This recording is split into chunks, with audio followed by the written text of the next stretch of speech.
where we'll be looking at some excellent programs. Her leadership on this issue has been invaluable. As you know by now, the President will be making an important announcement regarding apprenticeships this week. He'll be visiting the Department of Labor on Wednesday. There are currently 6 million job openings in the United States, vacant jobs that can be filled. This is the highest number of job vacancies ever. A Business Roundtable survey released just last week found that 95% of executives reported problems finding qualified workers. Americans want to work. American companies want to hire. The issue is a mismatch between available jobs and prospective employees' job skills. This skills gap is a particular challenge in some of the fastest growing sectors of the economy, healthcare and information technology. And it also persists in some of the more traditional sectors of the economy. There are currently 360,000 job vacancies in manufacturing. There are 200,000 job vacancies in construction. And with the upcoming plans for infrastructure, those job vacancies in construction are only going to increase. Apprenticeships teach skills needed to bridge this skills gap. An apprenticeship combines a paid work component with an educational component. Apprentices earn while they learn, and in the process, they largely avoid the substantial student debt that you see with higher education today. The most obvious benefit of apprenticeships is a good job. Individuals who complete apprenticeship programs have an average starting salary of about $60,000 a year. 9 out of 10 are employed upon completion of the programs. Both the starting salary and the employment rate are higher than that of traditional college graduates. Apprenticeships are also going to increase to labor productivity. Apprentices hit the ground running. When they start a job, they're more able, more productive, and tend to be more loyal to the employer. Despite these benefits, apprenticeships make only about 3% of the American workforce. This administration will expand apprentices across most, if not all, industries. Higher education, too, should assume responsibility for promoting apprenticeships. Community colleges and four-year colleges have an obligation to work with students to educate them in skills they need to succeed. Demand-driven, experience-based education is not new. It's used to some extent in the healthcare sector. Demand-driven, experience-based education can be improved, and it can be used in a wide variety of sectors to further expand the workforce. Incorporating apprenticeships into 2- and 4-year degree programs would offer students both traditional learning and skills-based learning. And this is particularly important for those students who learn better by doing. President Trump has seen firsthand the success of apprenticeship programs in the building trades, where he's very familiar. The building trades invest nearly $1 billion a year of private money into the apprenticeship program. President Trump has made clear his commitment to expand job opportunities here in America. Apprenticeships is one very important way that President Trump will fulfill that promise. And again, I'm very excited to work with Ivanka Trump and Reed Cordish and the Office of American Innovation as this program goes forward. Questions? Yes. I'm sorry, yes, in the front. So how exactly do you plan to expand these apprenticeships? What is the government going to do? I guess it's our understanding that it's not necessarily, you're not going to put more money towards these programs. So how are these apprenticeships going to expand? So if you look in the building trades, there's almost $1 billion that's spent every year, and that's all private sector money. The building trades have put together labor management organizations that jointly invest in these apprenticeship programs because they know both on the labor side and the management side that a skilled workforce is critical to the building trades. And that's how it's worked for a number of years. I've talked to several CEOs. Ivanka Trump has spoken to several CEOs. And there's excitement in the business sector. The private-private partnership where businesses come together with educational institutions to actually focus on demand-driven education, to focus education on the skills that business is demanding, has worked in other sectors and can work throughout the economy. Yes? So the question is, Where exactly do you see these apprenticeships? Because most of the complaints against it is that it's for low-paying jobs and not the higher education jobs that you need, and that it amounts to nothing more than indentured servitude. So that's just factually wrong. If you look at Department of Labor data, the average starting salary for an apprentice is $60,000 a year, and that's higher than a college graduate. You know, I was out in Michigan at the Ford facility. I met with some of the apprentices at the Ford facility, and they love it. They love it. Let me finish. They love it. They are excited about it, and they're being paid a very, very good wage. I should add, though, that you see apprenticeships in white-collar positions as well. There are a number of firms that we're talking to that are looking at it for areas like bookkeeping, accounting. If you look at law schools, for example, there's been conversations, even in law schools, about the need for more experience-based education. The Carnegie Commission came out with a report a number of years ago about the importance of experience-based education in law. So the point I'm making is we need to stop thinking that this is limited to a certain kind of the job sector. Experience-based education works throughout all sectors of the economy. Yes, Just a quick follow-up, if I may. Just a quick follow-up. One follow-up. Okay, so but is your program geared towards the white-collar jobs or to mostly? Our program is geared will be geared to all industries and all jobs. The point here is to foster private partnerships between industry and educational institutions so that when students go to a community college, or when students are looking at apprenticeship programs in the building trades or in four-year institutions, when they leave, they have the skills necessary to enter the workforce. In the middle, yes. Thanks, sir. In the president's budget, talks about work requirements. Also, Congress is talking about some new welfare reform for able-bodied people. Could this sort of integrate into that at all? Well, certainly, one of the important aspects of this is the portability of credentials.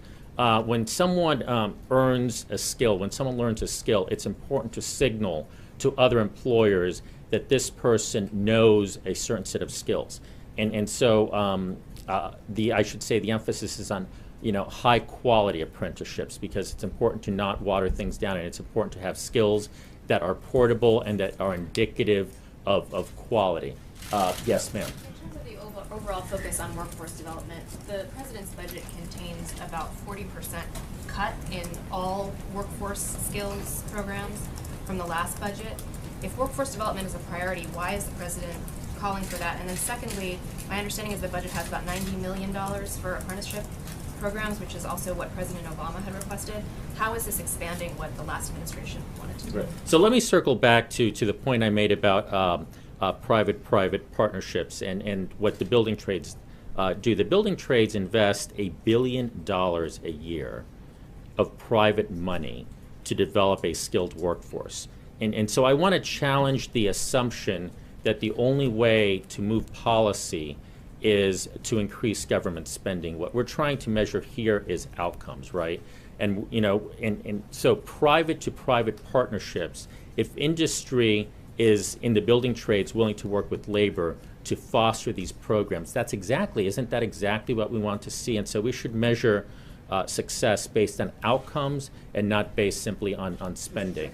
Yes, ma'am. Yeah, I'm sorry. Were you calling? I was calling right in front of you, and then I'll follow up with you. How's that? So how do you foster these private-to-private relationships? Is there some executive action that will be taken? Is there a tax policy proposal? How exactly are you proposing that this would happen? So, because it hasn't, I guess, organically happened beyond what already exists. I will answer in two parts. First, you've already seen that to a large extent as we've had roundtables with business leaders, as Ivanka Trump has conducted several meetings with CEOs around the country here at the White House. And the second part to your answer is stay tuned and listen to the Wednesday announcement. Yes, ma'am. Is there certain region or group of people you're trying to focus in on with these apprenticeships, especially since, even as the president's saying that the unemployment rate is doing well under his administration, there's still groups of people, be it region or be it by race, be it by gender, that still have issues when it comes to employment. Is there a focus on certain groups, certain regions, certain genders? So ma'am, you are correct. So the unemployment rate, I believe, is 4.3%. The broader unemployment rate, that is the U6 rate, I believe is now at 8.4%. And as we've had discussions with CEOs that are looking at these apprenticeship programs, one of the items of discussion is a way to work with communities that you typically don't see going into the STEM fields and other fields. And part of that discussion has been, how do you target those groups? How do you reach out? And it's interesting because apprenticeships help here, because apprenticeships bring students together in a cohort model with individuals who are currently working in their field, and so it allows the possibility of role modeling. An apprentice can have a role model that can provide support and can introduce them to the field. And so I actually think this is going to be a great thing for expanding opportunities, for example, to women in STEM. Secretary, one Yes, follow-up ma'am. on that. So with that, and you're saying women in STEM, but they're still, when you boil down to race, the African American and Hispanic unemployment numbers, particularly in STEM. Is this administration looking to push also apprenticeships for those communities as well, for the private partnerships? We're looking, and again, we're looking to push apprenticeships across the board, all people, all industries. This is an opportunity for everyone. Mr. Secretary. Sir, red tie. Thank you, sir. You mentioned that you're targeting this towards all sorts of professions, not just blue-collar professions. How do you get around, in many states there are laws that would prevent this sort of thing, such as in the legal profession, where most states, I believe, don't allow people to do things like read for the bar anymore? How do you get around regulations and state laws? So let me circle back and clarify. The question was, is this just targeted earlier to blue collar? And then I said no. In fact, it's across the board. And I gave an example where experience-based education has been advocated. And I want to be clear. The vast majority of apprenticeships are not for law. Okay, let's start there. So the question about state barriers, I really think is a non-issue, because for the vast majority of apprenticeships are going to be in the types of professions where students are starting out. Entry professions that you typically see coming out of community college, professions that you typically see at most large state four-year institutions.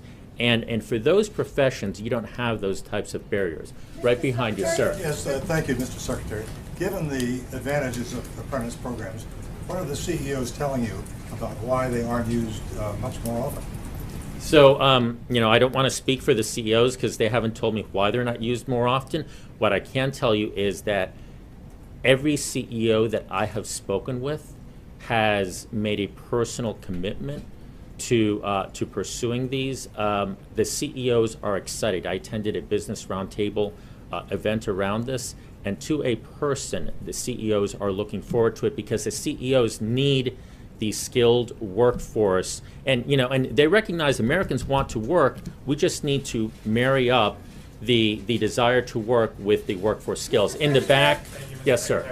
You're one of the newcomers at the administration here. I believe maybe this is the first time we've heard from you on camera, so I'm wondering if you could give us more of a broad reading of how you see the labor market currently. You mentioned the unemployment rate's at 4.3%. You brought up the U6, but I'm wondering if you could give us your read on what some of the bright spots are with the job market right now and what some of the challenges are as you see it. So the bright spots are obvious. We've had almost 600,000 new jobs so far this calendar year. The 4.3% unemployment rate is the lowest it's been in 16 years, since 2001. The number of job vacancies, in a sense, points to the skills gap, but it's really a phenomenal number that's quite positive. 6 million job vacancies means that if we can fix this skills gap, there's 6 million jobs that we can fill right now, and you compare that to 6.9 million individuals that are unemployed, and wow. You know, I think one of to fully answer your question, one of the challenges that we need to look at is the labor force participation. There are a number of Americans that are forgotten, that have been ignored, and that have dropped out of the workforce. Labor force participation is lower than it should be, and our hope, and Ivanka Trump's hope, and this administration's hope, and certainly, you know, President Trump just this morning referenced these individuals who are forgotten, because they're the ones that elected him. Through this apprenticeship program, you know, we're hoping to bring them back into the labor force, because to have growth, we need that labor force growth. I think you would admit that this is just a small part of bringing the labor force participation rate up.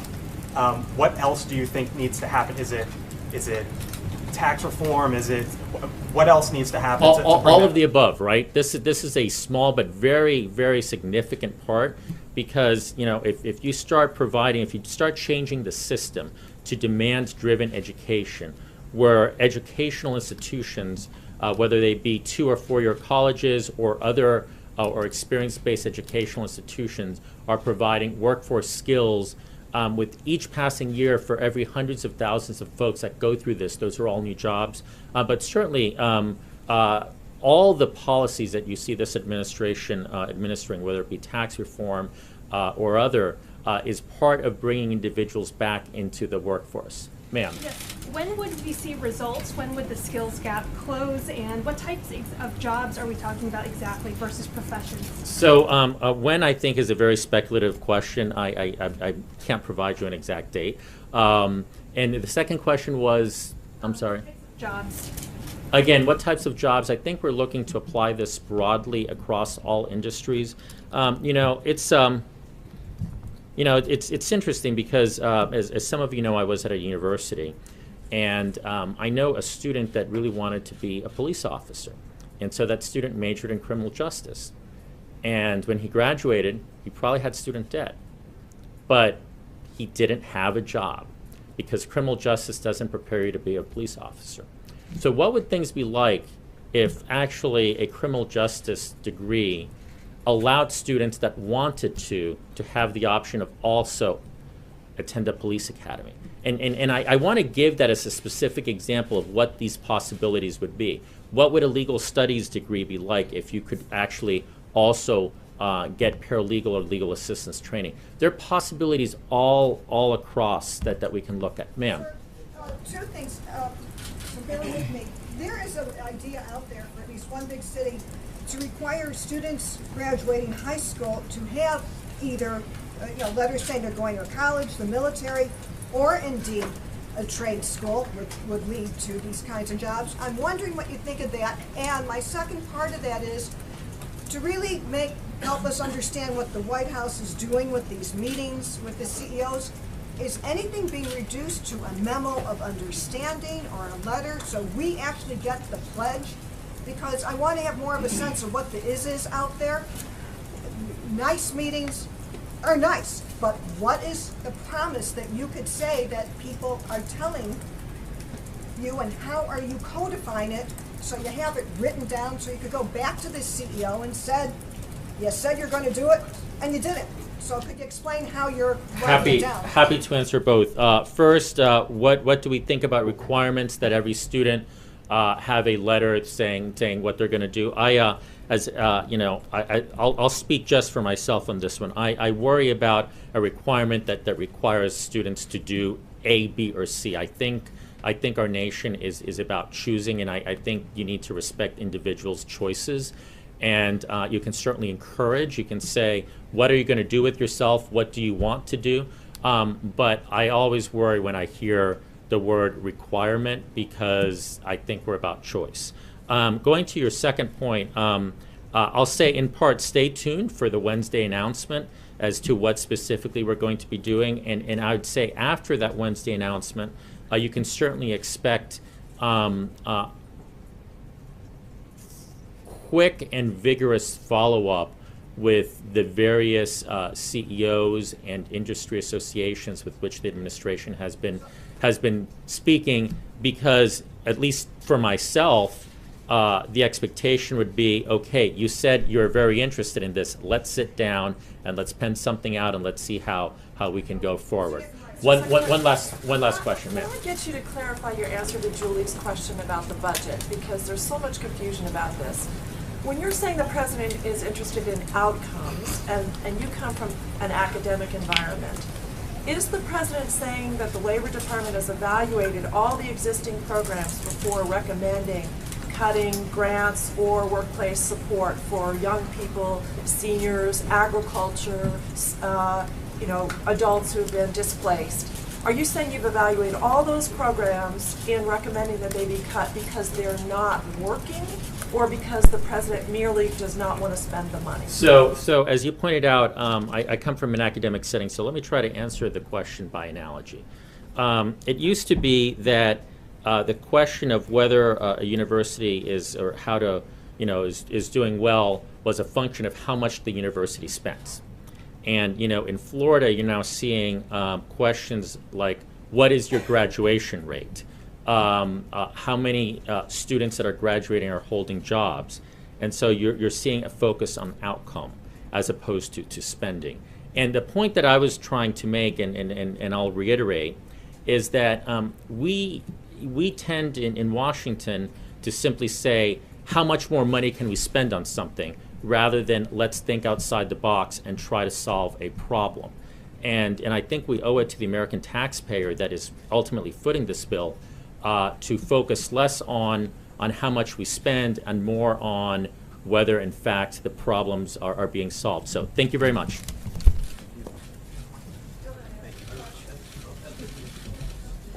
Thank you very much, Mr. Secretary. I appreciate you coming by today.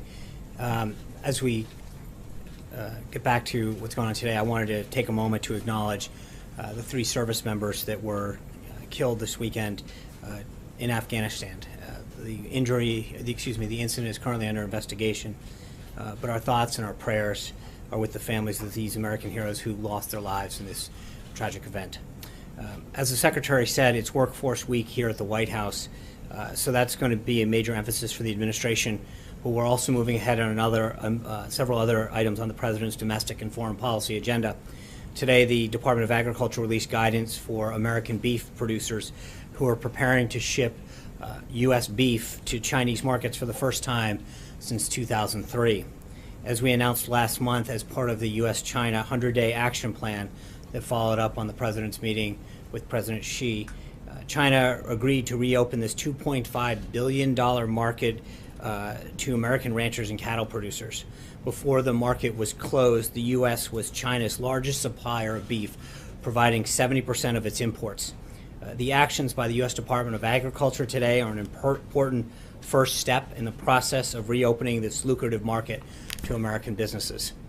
Tomorrow, the Vice President will be speaking at the Department of Health and Human Services about the continuing death spiral of Obamacare and why we need to keep our promise to the American people and repeal and replace it with a patient-centric alternative as soon as possible. This weekend, the President was in Wisconsin. The President will be there tomorrow, where he met with everyday Americans who've lost their plans, their doctors, and a lot of their hope for this failing law.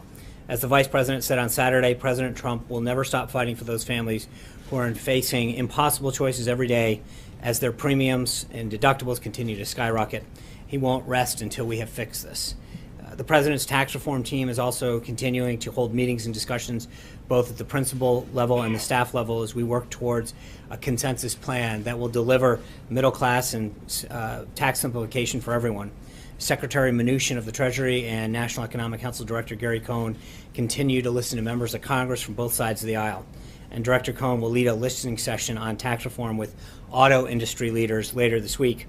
These meetings have been incredibly productive, and we believe that tax reform is well on track for the President to sign later this year.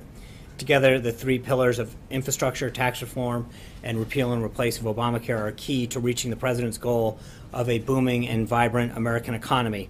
And the administration is going to continue to work every day to turn the President's promises into policies. Looking ahead, on Friday, the President's Commission on Combating Drug Addiction and Opioid Crisis will meet here. The meeting will be open to the public through a live stream on whitehouse.gov. I am also pleased to announce that President Trump will welcome Indian Prime Minister Modi to the White House on June 26th. He looks forward to discussing the ways to strengthen our ties between the United States and India and advancing our common priorities, fighting terrorism, promoting economic growth and reforms, and expanding security cooperation in the Indo-Pacific region. The two leaders will look to outline a common vision for the U.S.-India partnership that's worthy of India's 1.6 billion citizens. And before I take your questions, I want to wish the 41st President, George Herbert Walker Bush, a happy 93rd birthday from all of us at the White House. I hope he has a fantastic day and celebration. And with that, I'll take your questions. Lalit.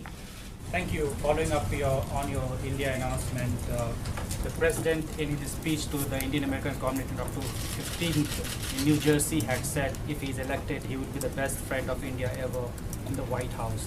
What steps the President wants to take during his next 4 years or 8 years probably to implement his promise he made to the community here? Well, I know, and we've read these out a few times, but the President and the Prime Minister have had a number of positive phone conversations and expect to further that discussion when they meet in person on June 26th. As I mentioned just a moment ago, whether it's economic growth and reforms, fighting terrorism, expanding our cooperation as major defense partners. U.S.-India trade has grown sixfold since 2000, from $19 billion to $115 billion in 2016, and the Indian economy is growing at over 7%. U.S. energy and technologies, including natural gas, are helping to build Prime Minister Modi's vision for a new India and creating thousands of U.S. jobs in the process. I think you can expect the two of them to set forth a vision that will expand the U.S.-India partnership in an ambitious and worthy way of both countries' people. Jessica.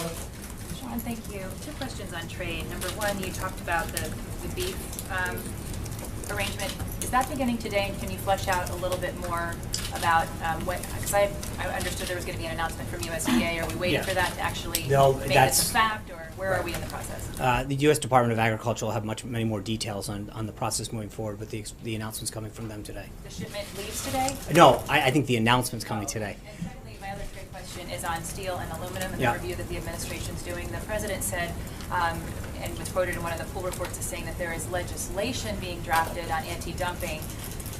The 232 process goes to Congress anyway. Was he referring to additional legislation or the 232 review that you'd already initiated as reported by Secretary Ross? So Secretary Ross should have a further update on the review, the 232 review later this week, I believe.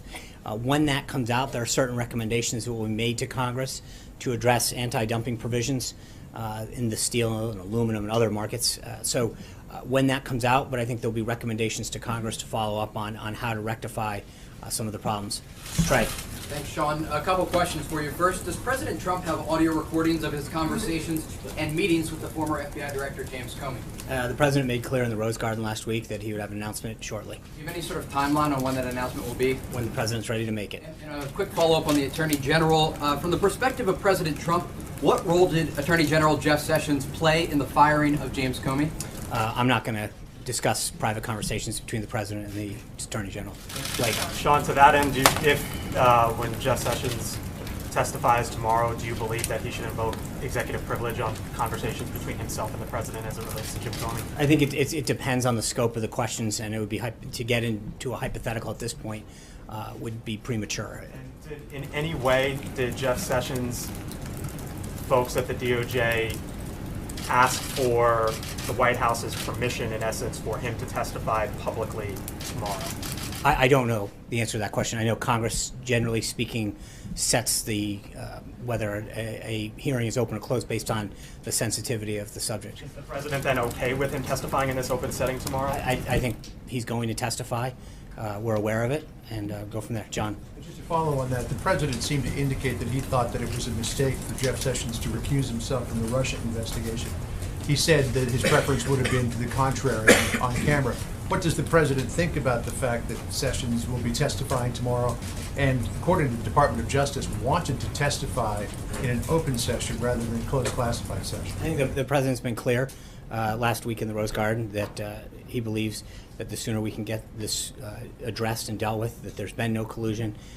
He wants this to get investigated as soon as possible and be done with it so he can continue with the business of the American people. If I could ask you about the other headline of the day, the state of Maryland, the District of Columbia filing a lawsuit against the President, seeking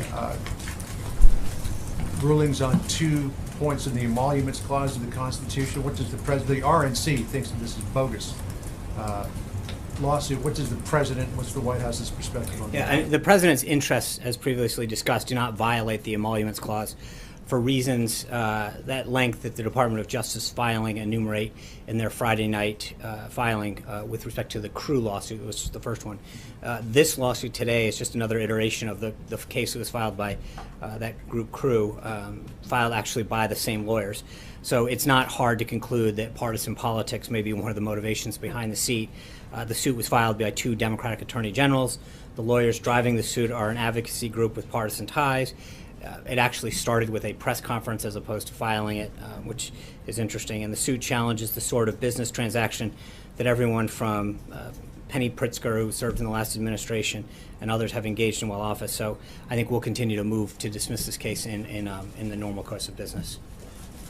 Thanks, Sean. I wanted to just, 2 questions, but first, why leave open this question of whether there are tapes? Don't the American people, do they deserve to know whether Comey was lying to the Senate? I mean, why leave this question open? I think the president made it clear what his intention is on Friday. But it's an open question. I understand that, and he said he would answer that question in due time. To follow up on, speaking of lawsuits, for the Ninth Circuit, they just came out and they upheld the block of the travel ban. Any response to that? We're currently reviewing that opinion. I think we can all attest that these are very dangerous times, and we need every available tool at our disposal to prevent terrorists from entering the United States and committing acts of bloodshed and violence. We continue to be confident that the President's executive order to protect this country is fully lawful and ultimately will be upheld by the Supreme Court. Hey, Sean, so 2 questions for you then. I want to follow up on the tapes issue. If the President does have evidence that the FBI director lied under oath, what is he waiting for? I think the President made it very clear on Friday that he would get back as soon as possible on this and his position on that conversation. Right, but so what is he waiting for? What's the delay? He's waiting. I mean, he's not waiting for anything. When he's ready to further discuss it, he will. But I think he laid out his position very clearly, very concisely on Friday. Olivia. On the travel ban, Sean, just the second question. You just mentioned, you obviously responded to the Ninth Circuit ruling today. That ruling also cites the President's tweets from June 5th on the travel ban. It cites your statements, this administration statements, that the President's tweets are official statements. So given that measure, given that the travel ban is obviously a priority for the President, how is it that the President is not putting his own agenda in danger when it comes to his Twitter habits? I think the bottom line is, as I just noted, I mean, cases should be decided on the rule of law and on that. And when you look at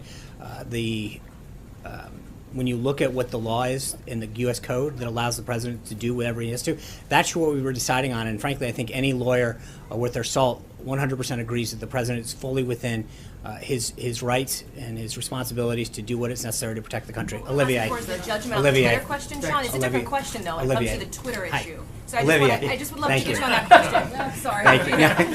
Olivia, thank you. Separate question. Sean, thank you. What is the President's reaction to the Russian government's crackdown on anti-corruption protests today?